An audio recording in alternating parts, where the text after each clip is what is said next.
I've recently been playing my PS3, unlocking a bunch of platinum trophies in games that I'd never played before, and this is part 3 of the video where I look at some of the platinums and the BS trophies I got along the way.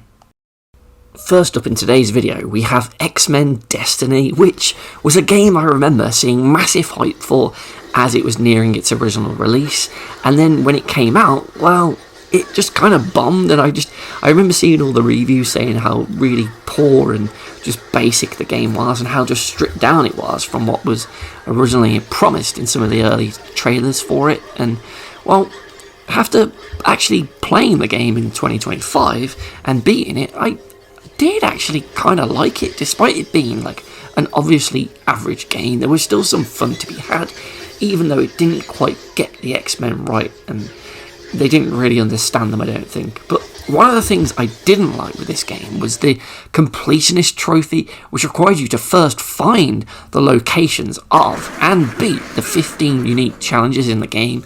So these are all kind of almost 15 collectibles for you to find in a way, because they're like these little challenge rooms that you can go into kind of off the beaten path of the level that you'll go through in order to get to them.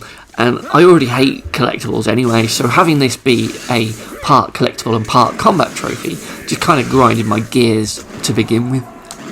Though I do think once you find them, you can actually replay them from the menu at any point, so that's good at least. But another problem I had with this, after finding all of these missions, was the challenge missions themselves, because they're all just really dull and forgettable.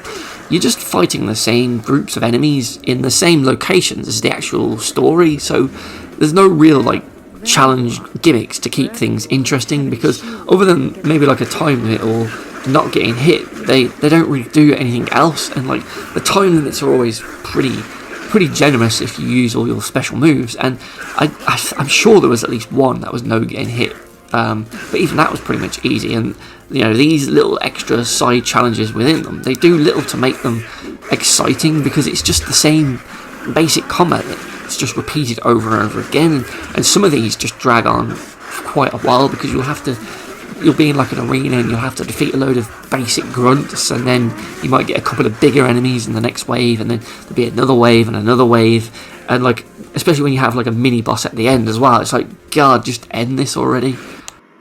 And of the 15, I think there was only like maybe 1 or 2 that did try and actually do things differently. Like this, there's one where you had these fireworks in like this street level, and the goal was to destroy like 5 or 6 of these fireworks stalls before the time ran out. So you basically had to run around quite a big area to find them all and smash them in time. But the easiest way to do it was to just sprint past all the enemies that they put in the way on the way to those fireworks. I think that was like the only way you could really do it with the time limit that it was giving you. So every time I had one of these, I always felt like I was just cheating it, because it just seems a bit pointless to just run past all these enemies in this combat challenge, to just smash up these 5 things that you needed to destroy and then instantly win the challenge despite all these enemies still being there. So like even when they tried to do something different, I still don't think it really worked. They kind of just failed in general really with all these challenges. It just seems like a bit of an afterthought, and the annoying part of getting them all, it required you to do 2 playthroughs of the game, because there'll be certain paths that you go through, and depending on if you were a hero or a villain, I think you'd miss some of them anyway, because you wouldn't be able to talk to some of the characters in one of your runs, so you wouldn't get those challenges. So you had to do 2 playthroughs for this, which was a bit of a pain. And honestly, other than popping out that trophy, the only other thing these combat challenges are good for is just helping you grind some of the other annoying kill trophies in the game, like the Purify the Purifiers one, which requires you to defeat 2,000 of those enemy types. Yep, 2,000, what a joke. You can expect that to be a grind. And then there's the Reinforced trophy for defeating like 20 of the Prime Enforcer enemies, which will take you quite a while, as I think these were the bigger mini boss mech type things, and you'd only see one of those, I think, at the end of a certain challenge. And it was the same with the trophy for defeating like the 30 human and the 20 Stalker mechs. They're all just a really painful grind, even though there's not that many of them when you just look at that challenge. 30 doesn't sound like much, but after you play for an entire game and then replay the game for your second playthrough, you're still nowhere near getting enough of these to get these trophies, so these trophies just become overly long and they kind of just sour the platinum journey, to be honest. They definitely brought it to a really dull sort of end. I mean, sure, I could have picked the third hero that you can choose from in the game and done another playthrough to mix things up, but again, I likely still wouldn't have had enough kills of those specific enemy types to have popped those trophies, so the game kind of just forces you to actually just grind them out by farming these stages or the challenges, and for me that just shows that these trophies just don't work because the required amounts are too high, and when the combat challenges aren't fun, it all just seems like it's just wasting your time to pad out the runtime, and for me they just weren't fun. Now, I really wanted to like Star Wars Clone Wars Republic Heroes because when I looked at it just browsing on YouTube, it really reminded me of Star Wars Jedi Power Battles, but this game somehow has even worse platforming than that game, and it just kind of just doesn't work really. But the biggest crime of this really grindy game to get everything was that it had this trophy called Can't Touch Me, which requires you to defeat Teska on before without either player dying. And that meant that if you're playing this solo like I was in 2025, you've got to pray that the AI teammate just doesn't mess up and die. And trust me, they will. So you're better off doing this with 2 actual players or 2 controllers if you can, and just doing it yourself. But even then, it's still really tricky to do. So I would first recommend going the longer route of just grinding player 2 to level him up first, so that you can unlock the invincibility cheat, which is really stupid because I grinded player 1 first to the maximum level, and in the options menu it unlocks a load of cheats for you to use, like big head mode and things like that, as well as the invincibility, and for some stupid reason it won't carry over to player 2, so if you insert another controller and launch that one to join your game, they start at level 0. They're the basic character with no cheats unlocked or anything. So if you have a co-op teammate who wants to join you halfway through this game, they're not going to have much fun because they're going to be such a basic level that they're just going to be dying all the time. And I just really don't get what they were thinking there. I mean, sure, with online, if an online player's joining you, it should be their own level, whatever they're at. It shouldn't count. But when you're playing a local game, I just find it stupid and totally BS that it's not shared across characters. So that forced me to spend another hour or 2 just grinding player 2 to get him up to a good enough level to be able to buy that invincibility cheat. And even then, when you go in with 2 players both with the invincibility cheat, it's still not completely foolproof, but it's definitely best to go in there with it enabled so that the boss's attacks can't kill you. But even then, it still becomes pretty tricky because there's a lot of bottomless pits within this boss fight and some really awkward jumps across them to land on these like droid things that you'll need to do in the last part of the fight that can just totally ruin a run that maybe lasts about 10 minutes. So that's why you want player 2 to be invincible, so that they can just sit there at the end in this last stage and not mess you up with the camera as they move around, because it's kind of shared with you both, and like, because these jumps are just really tricky already, and you don't want player 2 moving around to make it even worse. I found it best to just stay exactly where you were at the start of that phase, because sometimes you'll line the jump up perfectly and you'll end up jumping right over them and falling down into the pit and dying, or you'll jump right through them because they kind of phase in and out and you have to time it right. But even when you've timed it perfectly, you can still end up just going through them as it doesn't register it to snap you in place. And then other times you jump and you'll land on it perfectly and you'll think, oh, it's easy, and you'll think it's okay, and you might get a couple of those in a row and then it will just screw you up at the end. And I never really got the trick to landing on these down 100%, so you can just imagine how annoying it is to fail right at the end on your very last jump due to one of this game's glitchy platforming, to then have to just repeat the whole thing. So yeah, it just made this Can't Touch trophy really annoying, and it was the last one I needed to get for the platinum, and it just, yeah, overall this game sucked. The boss really sucked, and this trophy just sucked the hardest. Ratchet & Clank All For One has a trophy for buying and upgrading all of the weapons in the game, but it's held back by this BS trophy, the first million is always the hardest, as that requires you to have banked 1 million bolts, which means that you have to have 1 million bolts on you that you haven't yet spent. So for some dumb reason, it's not cumulative over a load of playthroughs of the game. So it meant that I spent the majority of my first playthrough of the game just purposely not buying some of the weapons and only getting the essential ones and upgrading ones that I absolutely had to in order to progress, to just try and lessen the massive grind for bolts later on in the game. Because by the time I'd finally beaten it, I still think I only had around 200,000 bolts on me, so I still had a really long way to go in order to grind 1,000,000 bolts in order to pop this trophy. And as I'm playing it in 2025, and there's no one really online to play with me, I was in for this really long grind of just replaying the same level over and over again to slowly build up the amount of bolts I had, and that just took me hours and hours, and honestly it just wasn't fun at all. And because I'm playing it in 2025, I can't get as many bolts as I could if I had 2 or 4 players with me, because you get more bolts with the more players you have, and because the online was just so dead right now, I had to just grind this solo much slower than what I should have been doing. But eventually I did manage to pop it, and then I could finally buy and upgrade all of the weapons in the game to pop that trophy and the platinum. But by that point, it meant that I had nothing. I had all these weapons now, but I didn't have any reason to use them because I just got all the trophies and the platinum. And for me, that just sucked. It was just stupid. What a waste of a grind just to get that trophy. Stupid.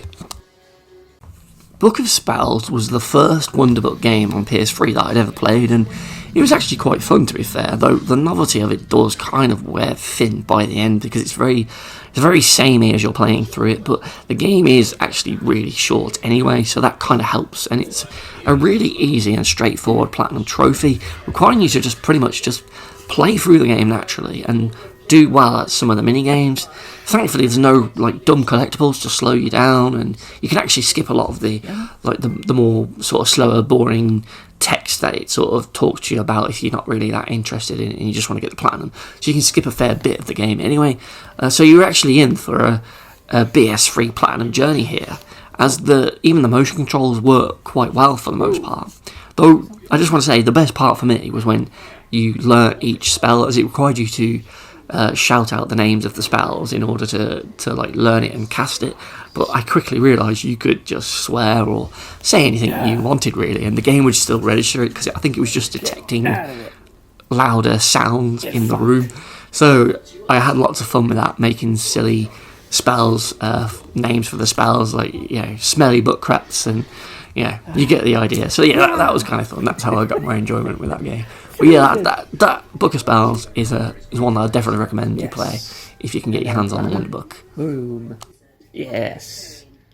The final game today is Buzz Quiz TV, which was a game that I absolutely loved back in the day on PS3, but it was one that I failed to platinum because there was a bunch of online multiplayer trophies that I didn't have the heart to play back in the day, because I think I played it too much too soon, and I did all the single player stuff, grinded out the 50 or however many single player games it was, and the local co-op games. I did some of those, and I started to do some of the multiplayer ones, but the game just it's quite long. Every game you play, especially online, you can't skip all the buzz host chats in between each round. You can't just get on with it.